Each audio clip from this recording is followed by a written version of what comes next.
Sənin bilgin var ya yoxdur, önəmli deyil. Sənin əsas hədəfin Allahdır. Bir gün anlayacaqsan bunu. Sən ancaq Allahı hədəf eləyib yaşaya bilərsən və bu yanlış olmayacaq. Baxın, sevgililər nə ilə yaşayırlar? Bir-birlərini hədəfə çevirirlər. Mən səni sevirəm, sən məni sevirsən və bu bizi xoşbaxt eləməlidir. Eləməyəcək. Dünyanın ən gözəl qızı, dünyanın ən yaraşıqlı oğlanı ilə evlənsə, xoşbaxtlıq olmayacaq orada. Orada xoşbaxtlıq yalnız bir şərtlə ola bilər ki, o iki insan ikisi də Allah axtarırlar. Allaha ibadət edirlər, qulluq edirlər. Hədəf özlərində deyil, başqasındadır.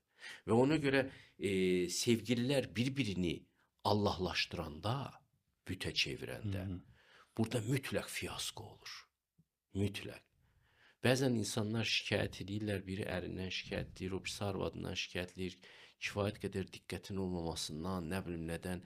Deyirəm, bir dəqiqə dayan. Allahın sənə diqqəti var, yoxdur, bu barədə heç düşünmüsən. Allahın diqqətsizliyini görmüsən. Nə qaytarmısan ona bəs? Heç bir şey.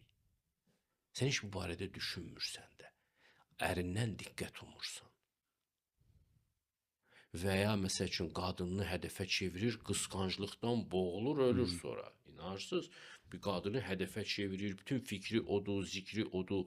Sənin işin gücün qurtarıbdır. Ya da öldürür. Hə, ya da öldürür, hə. Sən, bu qadın sənin üçün Tanrıya bərabər oldu, yəni. Bütün həyatın, fikrin, zikrin odur. Başqa Və bunun adını sevgi deyil. Bunun adını sevgi qoyulur. Mən ancaq onu düşünürəmsə, bu xəstəlikdir. Yəni, real olaraq danışsa, bu xəstəlik. İkinci ən böyük xəstəlik uşaqları həyatın məqsədinə çevirmək. Bu da çox böyük, geniş yayılmış təhlükədir. Uşaqları o hədəfə çevirərsən, Allah uşaqları alar əlindən. Sənin xeyrin üçün, ha. Burada hədəfə çevirmək deyəndə, biz bilirsiniz, cəmiyyət olaraq çox uşaq yönümlü cəmiyyət. Məsələn, adi evlənəndən sonra 9 ayın tamamını gözləyir millət. Nə var, nə yox deyə soruşmaq üçün. Bu, biraz mənə də qaranlıq qaldı ki, yəni, nə mənada deyirsiniz? Məsələn, bax, mən bir məşhur şeyin adı nədir, musiqiçi ailəsinin 80-lərdə ya 90-larda yayımlanan videosunu gördüm. Orada bir ana piyanist oğlunu təqdim eləyəndə dedi, mənim yaşam səbəbim. Və sonra ikisi də rəhmətə getdilər. Amma bu yaşam səbəbi... Çox təhlükəli gəldi mənə bu. Bu cür uşağını təqdim eləmək, mənim yaşam səbəbim.